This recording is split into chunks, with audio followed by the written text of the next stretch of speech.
آپ سمجھتے ہیں کہ یہ سب سے فاسٹ، آپ اسے کہہ سکتے ہیں کہ یہ زیادہ فاسٹ طریقہ علاج ہے؟ میرے کہنے سے زیادہ میں کہتی ہوں میں ڈے اینڈ نائٹ دیکھ رہی ہوتی ہوں امیزنگ ریزلٹس.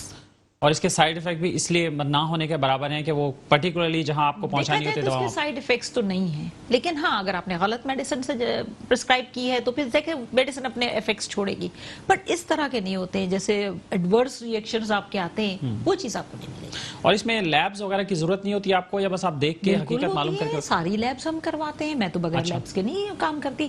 لیبس نارمل جیسے ٹیسٹ ہوتے ہیں لیبس دیکھیں اختر، لیب کسی کی میراث نہیں ہے. لیب تو آپ کی جو ہے جانچ کا ایک طریقہ ہے، ڈائگنوس کا ایک طریقہ ہے نا. تو ہومیوپیتھی میں بھی وہی استعمال ہوتا ہے؟ بالکل ساری لیبس ہم کراتے ہیں. میں جہاں بیٹھتی ہوں DHA میں، آپ یقین جانے سارے لیب سے کے جو وہ ہوتے ہیں نمائندے، وہ میرے پاس آتے ہیں، اپنے پیڈز دے کے جاتے ہیں.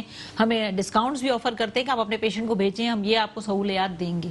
صحیح. بس آخری سوال آپ سے یہ کہ نفسیاتی مسائل بھی معاشرے میں کافی ہیں، پریشرز ہے، دیکھیں اکنامک سچویشن کی وجہ سے بھی، اور لوگوں کے مسائل بھی بہت ہیں، تو اس میں ہومیوپیتھی کا کردار کتنا ہے؟ زبردست. افیکٹو ہے یا نہیں؟ زبردست.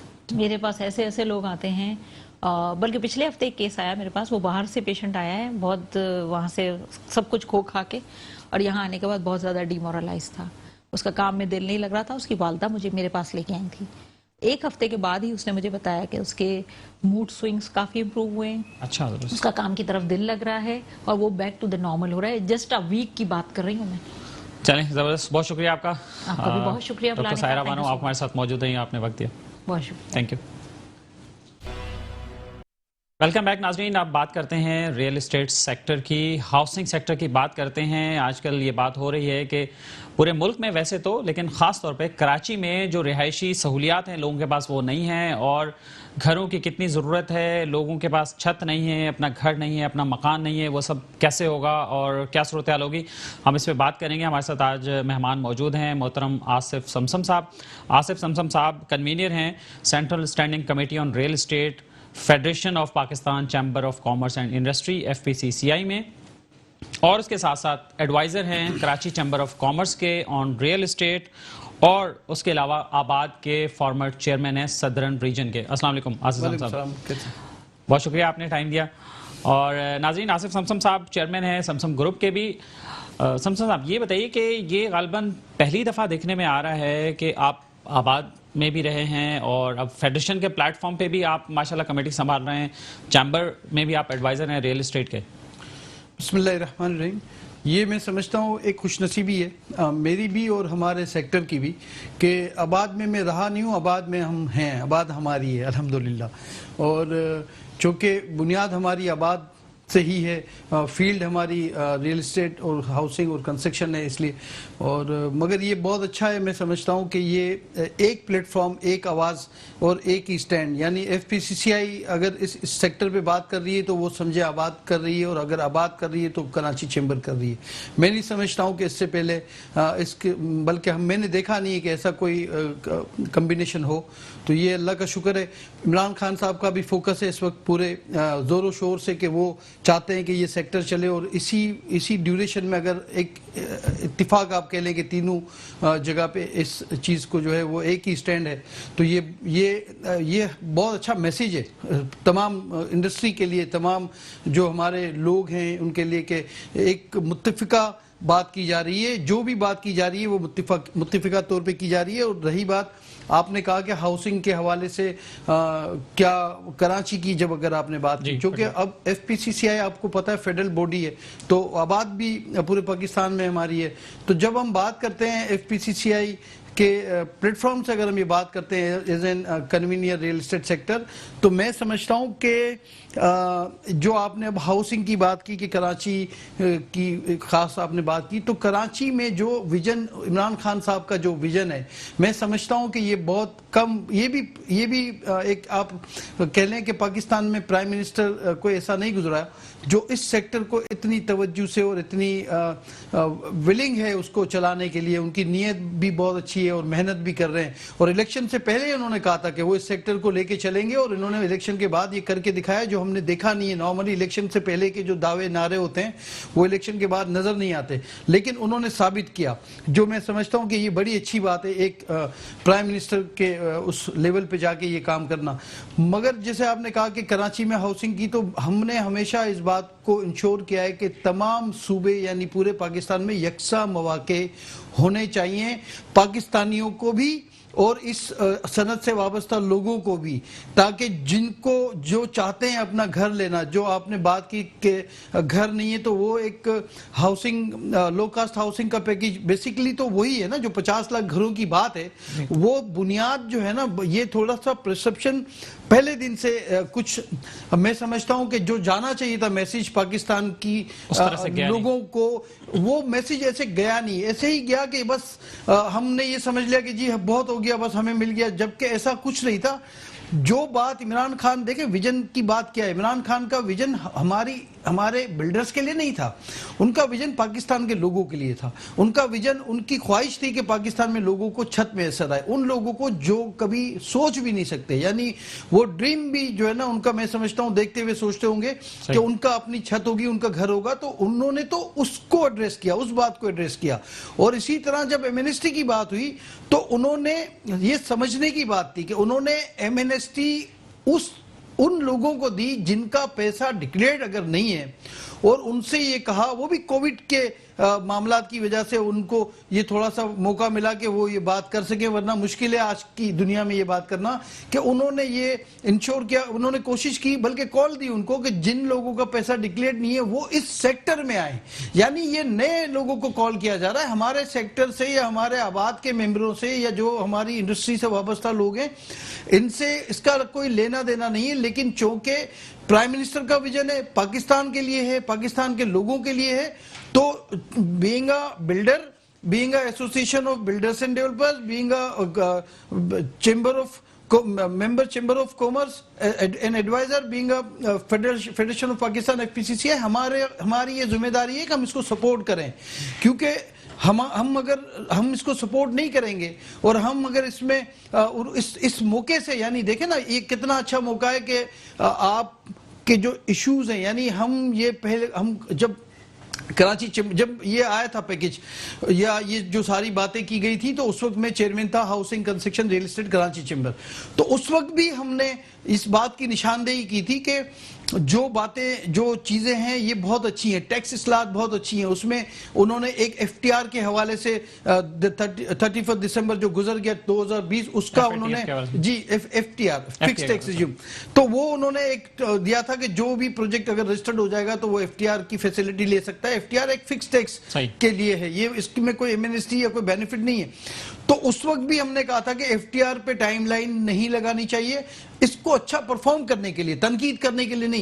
ہمارا کام ہے کہ ہم وہ ایڈوائز کریں کہ جس سے یہ ان کا جو ویژن ہے وہ بھی کلیئر ہو جائے, جو مشکلات ہیں وہ بھی دور ہو جائے. تو ہم نے ان سے کہا تھا کہ وہ دسمبر 31 تک کے بجائے اس کو فری کر دیں, یعنی اس کی کوئی ٹائم لائن نہ رکھیں, کیونکہ وہ آپشنل ہے کہ جو بندہ چاہے تو وہ نارمل ٹیکس پریکٹس میں چلے جائے, اور اگر کوئی بندہ فکس ٹیکس, یعنی جس دن پروجیکٹ میرا اپروو ہوتا ہے اور مجھے پتا ہے کہ مجھے اتنا ٹیکس دینا ہے, تو وہ آپشنل ہے اس کے پاس کہ وہ چاہے تو وہ اس میں بھی جا سکتا ہے, 4 قسطوں میں اس نے ٹیکس دینا ہے, 4-5 سال میں پروجیکٹ بنتا ہے. تو اس کے لیے ممکن ہے ان کی مجبوریاں ہوں. آپ کو پتہ ہے پاکستان کو سارے معاملات دیکھنے ہوتے ہیں, انٹرنیشنلی بھی, آئی ایم ایف کے بھی معاملات ہیں, اس کو بھی ان کی بھی کنڈیشنز ہیں, اس میں بھی جانا پڑتا ہے. لیکن ہم تو چونکہ اسٹیک ہولڈر ہیں, ہم تو اپنی مشکلات بتائیں گے, اور اگر ہم نہیں بتائیں گے تو پھر یہ کون یہ ذمہ داری پوری کرے گا. اور سیکنڈلی میں آپ کو بتاؤں کہ جو ایم این ایس ٹی کی بھی بات تھی, تو ایم این ایس ٹی کا میں نے آپ کو یہی کلیئر کیا کہ ان لوگوں کو کال دی گئی جو ڈکلیئرڈ نہیں وہ آئیں. تو ان کا مقصد بھی یہ تھا کہ کووڈ کے بعد جو صورتحال تھی واضح نہیں تھی, لیکن میں اللہ کا شکر ادا کرتا ہوں, ہم سب اللہ کا شکر ادا کرتے ہیں کہ اللہ تعالیٰ نے ہمیں اس سے بچایا بھی, اور ہماری اکنومی بھی جو ہے وہ اسٹیبل رہی, کوئی ایشو نہیں تھا. تو اس بات کو مد نظر رکھتے ہوئے انہوں نے یہ پیکیج مطلب اس طرح کی ایک فیسلٹی دی تھی, تو یہ انہوں نے انڈسٹری کو چلانے کے لیے دی تھی. اور جب ہم بات کرتے ہیں, ہم جب F P C C I کے حوالے, جب اس پلیٹ فارم سے بات کرتے ہیں, تو دیکھیں ہمارے پاس تو صرف بلڈرز نہیں ہیں, اس اس انڈسٹری سے وابستہ ہر وہ فیکٹری یا ہر وہ پروڈکٹ، ان سب کو ہم نے ایڈریس کرنا ہے، ان سب کی مشکلات کے لیے بات کرنی ہے. اور میں یہ سمجھتا تھا کہ جب میں نے آپ کو ذکر کیا کہ اپریل میں بھی ہم نے نشاندہی کی تھی کہ یہ کچھ چیزیں ہیں، اور ہم نے اس وقت بھی کہا تھا کہ مشاورت میں تمام اسٹیک ہولڈرز کو اور تمام جی ان کو شامل ہونا چاہیے، جو ابھی تک نہیں ہے. لیکن اگر وہ شامل کریں گے تو ان کو یہ 8-9 مہینے جو ڈیلے ہوا، پالیسیز بہت اچھی کی. دیکھیں بینکنگ کے حوالے سے ایک غریب آدمی پہلے ایلیجیبل نہیں تھا کہ وہ لون ہاؤسنگ پہ لے سکے، بیکوز نہ اس کے پاس این ٹی این تھا، نہ اس کے پاس ایڈریس تھا. سمپل اس کے پاس ایڈریس نہیں تھا. جب ایڈریس نہیں ہے تو وہ کیسے فال کر سکتا ہے؟ تو انہوں نے یہ آسان کیا، انہوں نے، اور وہ کر دیا انہوں نے. ایسا نہیں ہے کہ وہ کر رہے ہیں، لیکن باقی پالیسیز جو ہیں اس میں ان کو لگے گا ٹائم، میں سمجھتا ہوں بھی. اور کچھ چیزیں ایسی ہیں، جیسے اب آپ نے کراچی کی بات کی، تو کراچی میں تو ہم نے اپریل میں بھی کہا تھا کہ آپ یہ نہیں کر سکتے یہاں پہ، اس لیے کہ جو 6 ماہ کی ٹائم لائن، جو 6 ماہ کا 31 دسمبر کا ایف ٹی آر، وہ سارے معاملات، ایون اس کو چھوڑ دیں، خربوں روپے لوگوں کی انویسٹمنٹ جو ہے وہ سٹک ہے. آج 2-3 سال ہو گئے ہیں. اچھا، تو یہاں تو اپروول ہی نہیں ہو رہی ہیں. جب اپروول ہی نہیں ہوں گی، جب آپ کی انوسیاں، جو آپ نے بات کی، آپ کا جو مین پوائنٹ تھا پی ایم صاحب کا، وہ یہ تھا کہ 45 دن میں وہ انشور کریں گے، 30 سے 45 دن میں. تو یہاں نہیں ہو رہا ایسا؟ نہیں ہو رہا، آج تک نہیں ہوا. کتنے کیسز پینڈنگ ہیں اب؟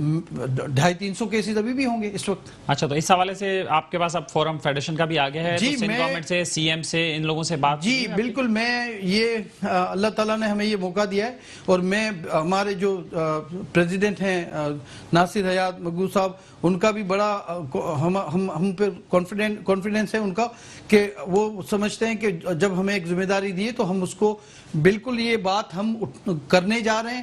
چونکہ ہم سمجھتے ہیں کہ جو ویژن یا جو فیسیلیٹی یا وہ جو کرنا چاہتے ہیں اس سیکٹر کے لیے، میں بلڈر کی بات نہیں کر رہا ہوں، کیونکہ پورے ہاؤسنگ سیکٹر کی بات، جی میں اس انڈسٹری کی بات کر رہا ہوں. تو اس کے لیے، تو اس سے ہمیں پہلے دن ہی اس پہ ورکنگ کرنی چاہیے تھی کہ جو ہرڈلز ہیں وہ اگر ہم ان کو صحیح اس وقت اگر صورتحال ان کے سامنے ہوتی تو میں نہیں سمجھتا کہ اتنا ڈیلے ہوتے. اور ہم کو بجائے اس کے کہ سب اچھا ہے، سب اچھا اس وقت بھی نہیں تھا، سب اچھا آج بھی نہیں ہے، ہمیں بات کرنی چاہیے. ایز این انڈسٹری میں بات کر رہا ہوں، ہمیں جو ہرڈلز، ایشوز اور جو مشکلات، این او سیز اور جو ٹائم کا ایشو ہے، دیکھیں انویسٹمنٹ کیا ہے، آپ ڈیلے کریں گے تو انویسٹمنٹ جو ہے اس کا وہ کل ہو جائے گا، اس کا جو مقصد ہے.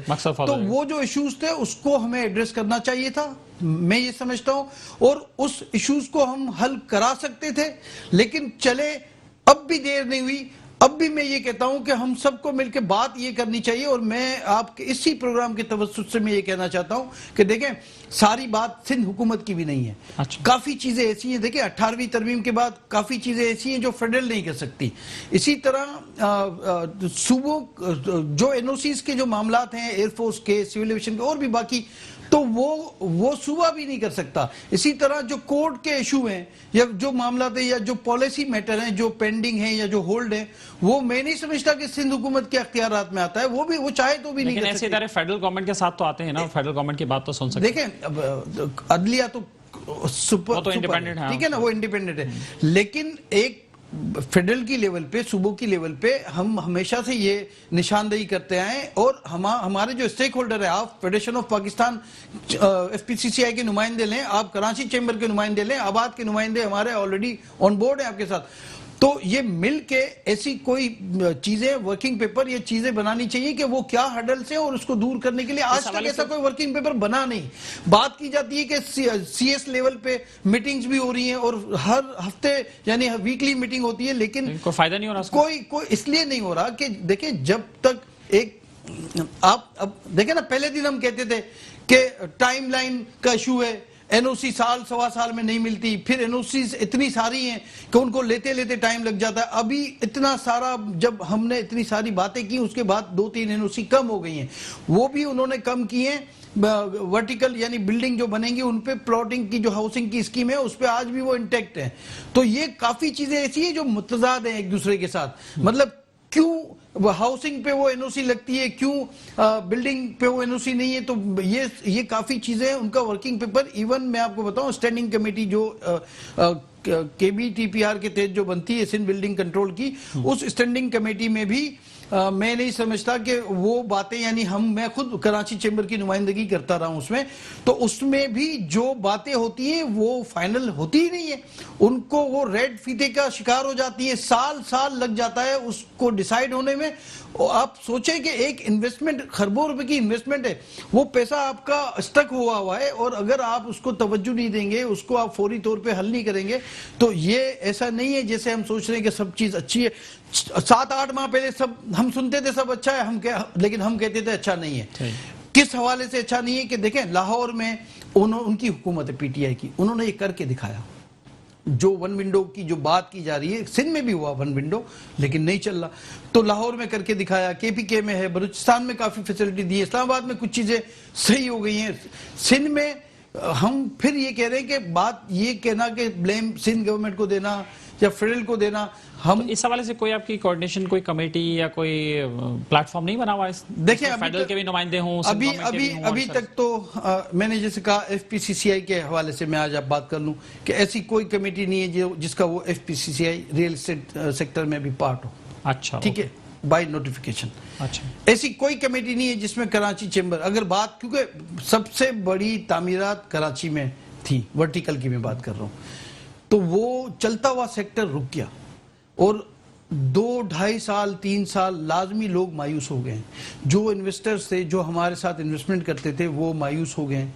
ہم ایک طرف لوگوں کو ترغیب دے رہے ہیں کہ اس سیکٹر میں آئیں، انویسٹمنٹ کریں تاکہ انڈسٹری چلے، اور دوسری طرف جو پیسہ لگا ہوا ہے اس کو ان کو ہم نے مایوس کر دیا ہے کہ وہ، میں نہیں سمجھتا کہ وہ دوبارہ جو ہے نا زندگی تو میں۔ اگر ایسا ہے تو پھر آپ دوبارہ فیڈرل گورنمنٹ کی طرف کیوں نہیں جاتے، یا جا کے پھر پرائم منسٹر سے کیوں نہیں ملتے، پھر جا کے ان سے کیوں نہیں بات کرتے؟ دیکھیں انشاءاللہ ابھی ریسنٹلی میں بناؤں کنوینئر، ہمارے جو پریزیڈنٹ ہیں، ہمارے سینئر وائس پریزیڈنٹ اور باقی جو وائس پریزیڈنٹ، انشاءاللہ ابھی جب بھی پہلی میٹنگ جب بھی ہماری ہونی ہے تو انشاءاللہ تعالیٰ اس کو ہم نے ٹاپ پرائیورٹی پہ اس میٹر کو ڈسکس کرنا ہے، کیونکہ یہ جو سیکٹر ہے یہ صرف بلڈر کا سیکٹر نہیں ہے، یہ سریے والے کا بھی ہے، سیمنٹ کا بھی ہے، اور اس کے ساتھ ساتھ 70 کے قریب الائیڈ انڈسٹری یا لاکھوں اور ایک فیکٹریز، بہت بڑی تعداد کو روزگار ملتا ہے اس سے، اور لوکل ملتا ہے نا۔ دیکھیں لوکل پروڈکشن کی کنزمپشن کا سب سے بڑا جو ہے وہ تعمیراتی صنعت ہے، جو تعمیرات ہیں وہ آپ کی لوکل پروڈکشن کو کنزیوم کرتی ہیں، تو اس کو تو آپ کو دنیا بھر میں بڑی پرائیورٹی دی جاتی ہے، وی آئی پی ان کو مانا جاتا ہے، جو اس میں انویسٹمنٹ کرنے آتے ہیں، فورن کی میں بات کروں، فورن سے جو جاتے ہیں ان کو پاسپورٹ ایشو کیے جاتے ہیں۔ ہمارے یہاں تو ہم خود یہ کرنے کے لیے تیار ہیں، ہم آپ سے کوئی سبسڈی نہیں مانگ رہے، کوئی لون نہیں مانگ رہے، تو کیوں نہیں یہ 4-5 چیزیں جو ہیں ہم بہت ٹائم سے اس کی نشاندہی کر رہے ہیں کہ ہم اس کو حل کر دیں۔ جو بھی پالیسی میٹر ہیں، بعد میں کر رہا ہوں پالیسی میٹرز کی، کہ بائی لوز کی میں بات کر رہا ہوں، پالیسی میٹر کی بات کر رہا ہوں، جو زیادہ تر فیڈرل کی سطح پہ بھی ہیں، صوبے کی سطح پہ بھی ہیں، تو ہم یہی ریکویسٹ کریں گے آپ کے چینل سے کہ وہ جو سی ایم صاحب ہیں یا جو صوبائی ہمارے بلدیات کے جو وزیر ہیں، ان سے بھی ہم یہ ریکویسٹ کریں گے کہ اگر وہ بھی اس پہ زیادہ توجہ دیں، وہ دیتے ہیں، ایسا نہیں ہے کہ وہ کر رہے ہیں کام، حالانکہ وہ توجہ دیں گے تو ان کو ہی فائدہ ہے، چونکہ سندھ میں ان کی گورنمنٹ ہے، انہی کے لوگ ان کے ہی گن گائیں گے، چیزیں آسان ہو جائیں گی۔ دیکھیں کامن پیپلز پارٹی کا تو نعرہ ہے نا، روٹی کپڑا اور مکان، میں بچپن سے سنتا آ رہا ہوں نا، تو ان کا تو ایک ان کے لیے تو آسانی ہو گئی، ان کا تو منشور ہے یہ کہ اگر کسی کو چھت ملے اور ان کو چھت ملے جو لے ہی نہیں سکتے تھے، تو یہ تو میں سمجھتا ہوں کہ ان سے اچھی بات پیپلز پارٹی کے لیے کیا ہو سکتی ہے کہ وہ جو ان کا منشور کا بنیادی نعرہ ہے کہ پھر تو سندھ کو سب سے آگے ہونا چاہیے تھا، آگے ہونا چاہیے تھا، اور میں سمجھتا ہوں کوئی نہیں، اب بھی دیر نہیں ہے، ایسا ہوگا۔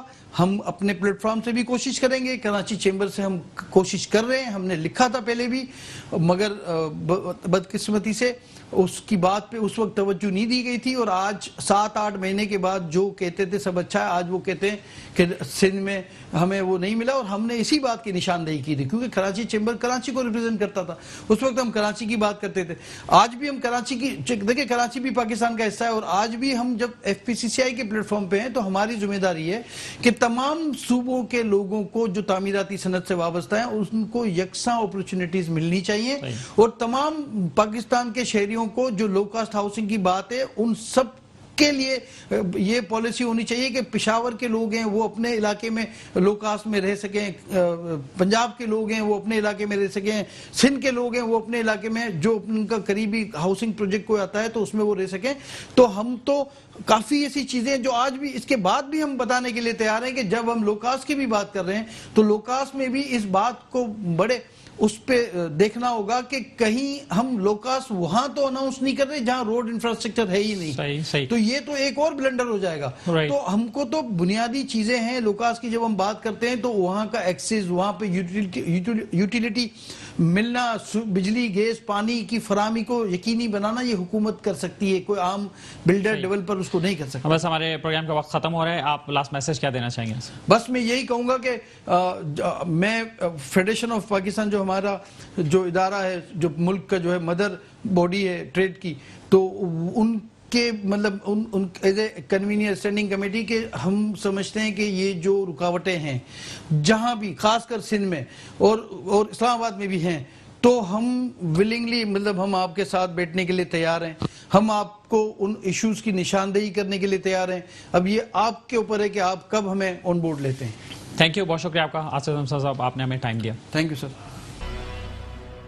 جی ناظرین, اب بات کرتے ہیں کچھ بزنس کے معاملات کی بھی بات کرتے ہیں, اور ہمارے ساتھ اس وقت مہمان موجود ہیں محترم جنید الرحمان صاحب, اور جنید الرحمان صاحب سے ہم تعارف بھی کرواتے ہیں اور ان سے بات بھی کرتے ہیں. السلام علیکم جنید صاحب. پہلے تو بہت شکریہ آپ کا, آپ تشریف لائے.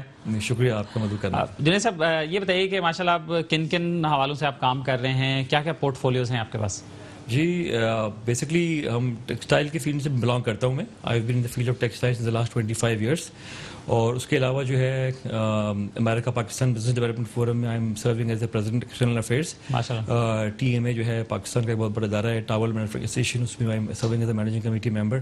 اس کے علاوہ کچھ افیلیشن چیمبر آف کامرس سے بھی ہے, تو مختلف فورمس پہ جو ہے وہ کام کر رہے ہیں. لیکن آپ ماشاءاللہ سرگرم رہتے ہیں, نظر آتا ہے. جی جی بالکل, سب جگہ کوشش کرتے رہتے ہیں. کوشش رہتی ہے. یہ بتائیے کہ آج کل ٹاول انڈسٹری کا خاص طور پر کیا مسئلہ ہے؟ کچھ دیکھیں جیسے اب کووڈ کے سینیریو میں تو بہت اچھا جا رہا تھا اور باہر سے آرڈرز بھی آ رہے تھے, چیزیں بھی ہو رہی تھیں, تو اب کیا اس میں ایشوز کیا ہیں؟ اب جی بالکل آپ نے صحیح فرمایا. اب آفٹر کووڈ جو ہے وہ پاکستان کو ایک بڑی اچھی اپرچونٹی ملی کہ جو آرڈرز جو ہیں وہ ہمارے پڑوسی ملکوں کو, ممالک کو مل رہے تھے, ہمارے کمپیٹیٹرز کو مل رہے تھے, وہ پاکستان کی طرف آنا شروع ہے. تو یہ ایک بڑی اچھی ڈیولپمنٹ تھی اور اس سے فائدہ بھی اٹھایا ہمارے ایکسپورٹرز نے اور ہمارے مینوفیکچررز نے.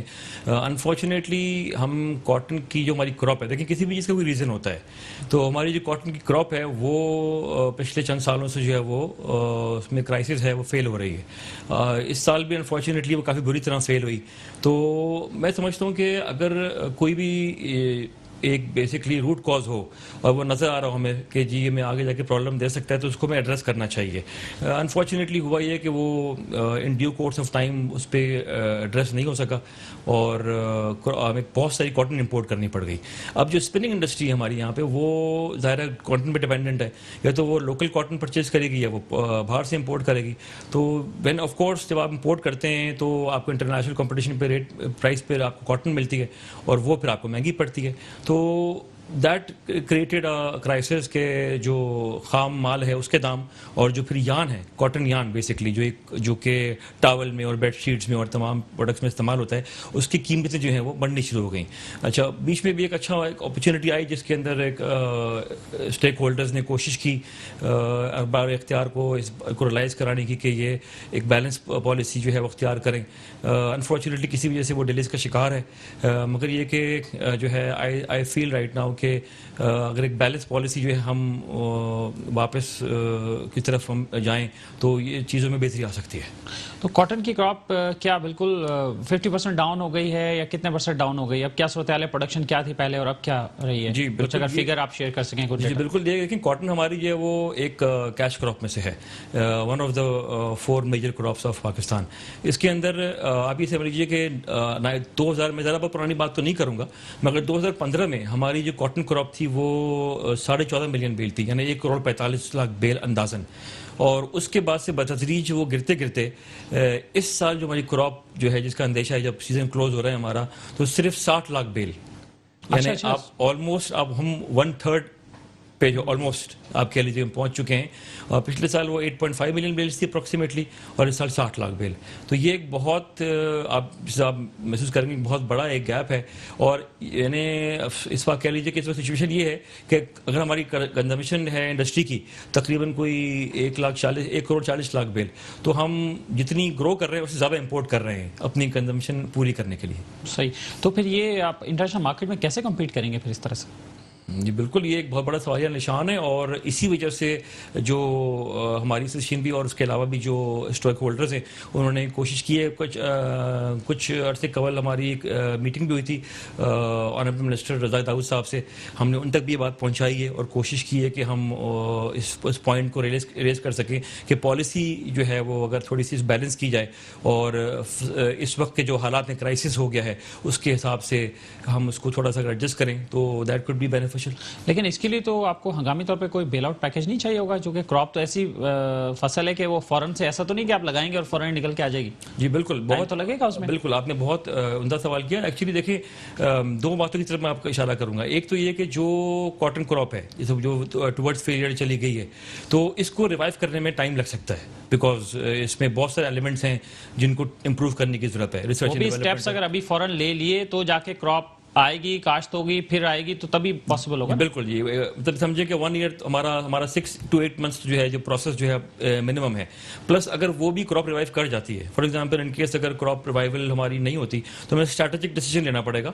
اس کو اس انداز میں فیصلے کرنے پڑیں گے کہ آنے والے چند سال جو ہیں وہ ہم جب تک اس کرائسس سے کاٹن کے نہیں نکلتے ہم ایسی پالیسیز بنائیں کہ ہماری جو انڈسٹری ہے بیسکلی جس میں اسپننگ بھی ہے, جس میں ہوم ٹیکسٹائل بھی ہے, جس کے اندر ظاہر ہے نیٹو انڈسٹری بھی ہے, گارمنٹ انڈسٹری بھی ہے, وہ سب ایک موازنے کے ساتھ چل سکیں. مطلب every industry needs some sort of آپ کہہ لیجیے اسسٹنس کہہ لیجیے, یا کہہ لیں کہ ان کو ایک پالیسی فریم ورک چاہیے, تو وہ اس طرح سے چلیں کہ ان کو ایک کی کاسٹ پہ دوسرا سفر نہ کر رہا ہو.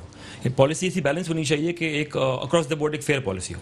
آپ کے خیال میں کیا ہونا چاہیے پالیسی میں, کیا چیزیں ہونی چاہیے, کوئی پن پوائنٹ کر کے آپ کچھ چیزیں اگر شیئر. جی بالکل, دیکھیں جب کاٹن کراپ فیل ہوئی تو جو کاٹن جو ہے وہ مین را مٹیریل ہے اسپننگ انڈسٹری کا, تو انہوں نے بر وقت جو ہے اسپننگ انڈسٹری کے جو لوگ ہیں انہوں نے بر وقت اس کو گیج کیا, اور گیج کر کے انہوں نے ریکویسٹ کی گورنمنٹ سے کہ اس پہ امپورٹ کاٹن کی امپورٹ سے ڈیوٹی ہٹا دی جائے. تو کاٹن کی امپورٹ سے گورنمنٹ نے اس کو کنسیڈر کیا اور ان کی ڈیوٹی ان کو الاؤ کر دیا, ڈیوٹی فری الاؤ کر دیا. جیسے ہی ان کو ڈیوٹی فری الاؤ کیا انہوں نے امپورٹ کی اپنی کوانٹٹیز جو ہے وہ انکریز کر دی اور امپورٹ پہ چلے گئے کاٹن امپورٹ کے اوپر. اس سے ان کی را مٹیریل پرائز کور ہو گئی اور وہ سیکیور ہو گئے را مٹیریل وائز جو ہے.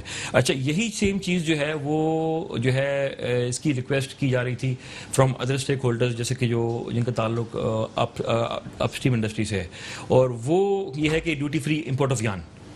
تو جب کرائسس آیا اور ڈیفینیٹلی جب پرائس بڑھی اور ایک ڈفرینٹ چلے گئے سینیریو میں, تو انہوں نے بھی ریکویسٹ کی ڈیوٹی ہوم ٹیکسٹائل انڈسٹری نے کہ ہمیں بھی ڈیوٹی فری آف یارن امپورٹ کیا جائے, الاؤ کیا جائے. تو جو کہ اب نظر ثانی میں ہے اس وقت گورنمنٹ کے, اور ہم امید رکھتے ہیں کہ اس پہ کوئی بہتر فیصلہ ہوگا تاکہ بیلنس پالیسی ہو. کیونکہ را مٹیریل آپ کہاں کھڑے ہیں ٹاول کے جو. جی بالکل, ہماری انڈسٹری بھی اسی بحران کا شکار ہے اس وقت. کیونکہ دیکھیں کمپیٹ کرنے کے لیے جیسا آپ کا سوال تھا کہ ہم آؤٹ کمپیٹ ہو جائیں گے, تو کمپیٹ کرنے کے لیے جو ہے وہ یو ہیو ٹو ہیو آپ کا جو پرائس لیول ہے وہ ہونا چاہیے انٹرنیشنل لیول کے مطابق جو ہے. اب اگر فار ایگزامپل جیسے کہ یارن کی پرائسز بہت زیادہ شوٹ اپ کر گئی ہیں, 30 to 40% سے زیادہ بھی شوٹ اپ کر گئی ہیں کچھ کیسز میں جو ہے, تو it will be difficult to compete. تو ہماری بھی یہی اس میں استدا ہے کہ ایک بیلنس پالیسی ہو, جیسے کہ امپورٹ آف کاٹن الاؤ کیا گیا ڈیوٹی فری, تو ایک لیول پلینگ فیلڈ کے تحت امپورٹ آف یارن بھی جو ہے الاؤ کیا جائے. بہت شکریہ آپ کا جنید الرحمان صاحب. معذرت چاہتا ہوں وقت کی قلت ہے, انشاءاللہ پھر آپ کو دوبارہ انوائٹ کریں گے اور اس پر ایک سیر حاصل گفتگو جو ہے دوبارہ سے بھی کریں گے. اور بہت شکریہ آپ ہمارے ساتھ شریک ہوئے. جی ناظرین, آپ نے گفتگو سنی جنید الرحمان صاحب کی. اور ناظرین, اگر آپ بھی ہمارے کسی شو میں شریک ہونا چاہیں یا کسی ٹاپک نشاندہی کرنا چاہیں تو ہمارا نمبر ہے 0300-364-2759. اپنے میزبان اختر شاہین رند کو آج کے شو سے اجازت دیجیے. اپنا خیال رکھیے گا. اللہ حافظ.